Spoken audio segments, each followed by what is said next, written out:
grade 9s and welcome to lesson 2 of week 1. I'm so glad you could join me today, and today we are going to be revising some language structures or language concepts, some things you have seen before, as well as having a quick glance at a last will and testament. So please do get a pen and or a piece of paper if you want to take some notes or whatever you want to do, and let's get started. Thank you. Starting off with concrete and abstract nouns, which is on page 163 of your textbook. So a concrete noun names an object that can be experienced through the senses. For example, a car, road, pansies, coffee, and ice cream. An abstract noun names a concept, idea, feeling, state of being, or anything that cannot be experienced through the senses. For example, inheritance, skill, logic, frustration, intelligence, and annoyance. And as you can see on the right hand side, we have an example of a concrete noun, which is a stapler, and an abstract noun, which is the concept of love.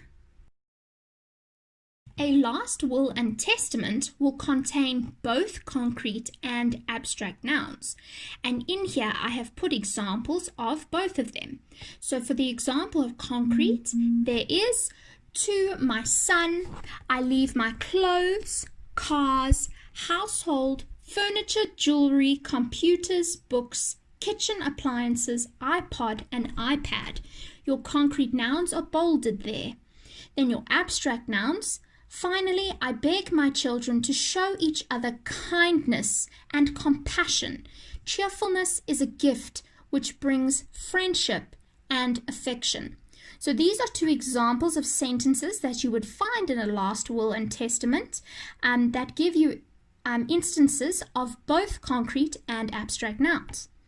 Now, a large number of abstract nouns create a more formal style and register, which is well suited to a will. Many abstract nouns are formed by adding suffixes such as dim, nis, mint, ship, and ence. These suffixes do not usually cause any spelling changes to the stem of the word. For example, freedom, darkness, excitement, friendship, and existence. On the other hand, when abstract nouns are formed from verbs that end in a D, the suffix ce or se replaces that D. So, for example, you have expand plus the se, and obviously minus your D, becomes expanse. Defend plus the ce becomes defense, and expend plus se becomes expense. Moving on to paronyms and polysemes. This is on page 163 of your textbook. Paronyms are words that come from the same root and that have a related meaning. For example, wise and wisdom, and female and feminine are paronyms. Polysemes are words or phrases with many related meanings. For example, the teenager records many songs on his iPod. The teenager has a record number of songs on his iPod. In my mother's day, she bought records. She used to keep records of the titles of her albums. Can you see the relation in meaning between all the different instances of record in the example?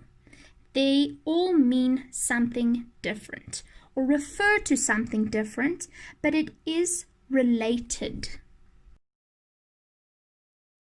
Now, homonyms and homophones are something you are very familiar with. So a homonym are words which sound the same and are spelled the same, but have different unrelated meanings. For example, I rose up versus a rose is my favorite flower. You can only really tell what the meaning is by the context of the sentence.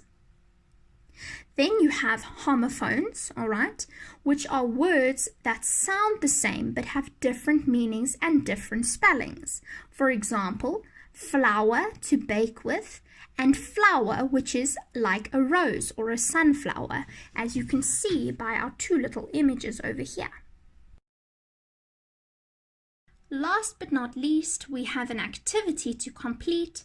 So please, can you complete classroom activity 2? It is on pages 164 to 166 of your Solutions for All English textbook. Please complete this activity in your language and comprehension book. Please remember to write the heading and the date and to underline them both. Thank you very much, grade 9s. I hope you will have a wonderful rest of your day and that you are taking care of yourselves. I will see you in the next lesson. Bye-bye.